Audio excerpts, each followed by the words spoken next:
Hi guys, Stella Cat here chatting about copyright from a creator's point of view.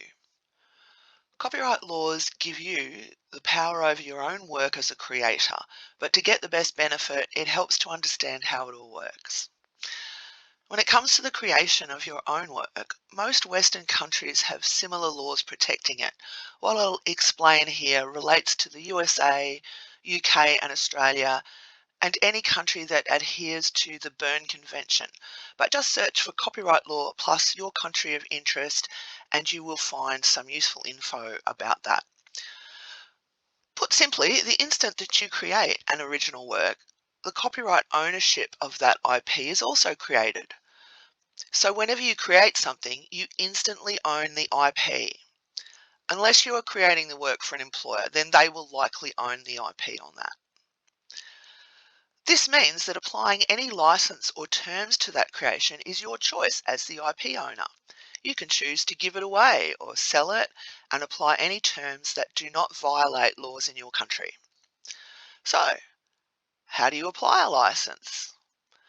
You publish written terms somewhere, ideally attached to the material, or attach a license by linking to an existing type, for example, a Creative Commons license. You do not have to use an existing license. You can apply whatever terms you want. Just explain them publicly.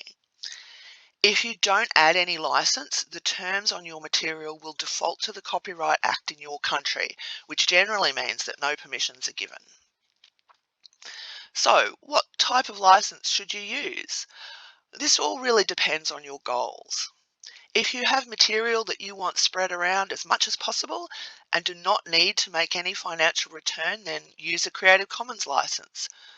These are commonly used by governments and non-profit organisations for material that they want distributed widely, such as safety information.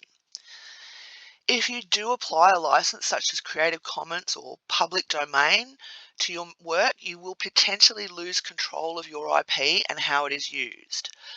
But also, if that license allows for commercialization, this means that other people can legally sell your work for their own profit.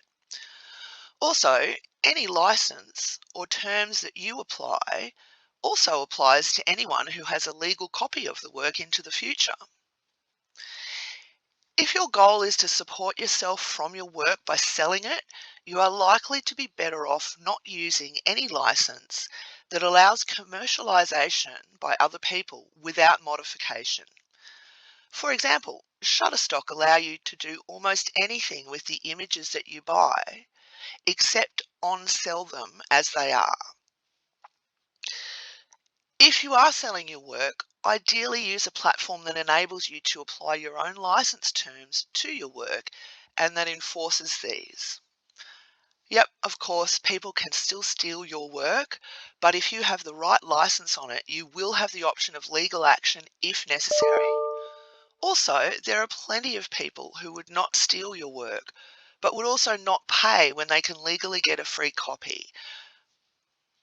Small creators might feel that they are not big enough to worry about all of this, but you never know what the future holds, and IP ownership may become an issue down the track. So getting on top of it ASAP will always be to your benefit as a creator. So what about using other people's material in your work?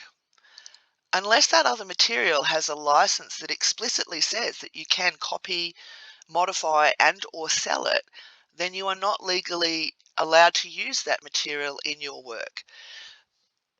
There are legal exceptions, and these differ by country to country, such as fair use in the USA, but these are generally very limited and never allow for commercialization.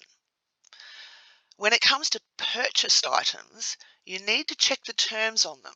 This will tell you what you are legally allowed to do. For example, if you buy 3D models from TurboSquid, you can use them in a larger project that you are selling, but you are not allowed to sell them individually, no matter how much you modify them. When you buy something, you have legally agreed to those terms, so always read them on whatever you buy. A really important distinction is that when you buy someone else's creation, you get a license to use that material. You do not own the IP of that material. So in summary, as a creator, you can apply any terms you like to your own work. Use that power to achieve the goals that you are aiming for. And if you want to sell your work, make it original or make sure you are following the terms of any other people's material that you use. Okay, guys, have fun and stay safe out there.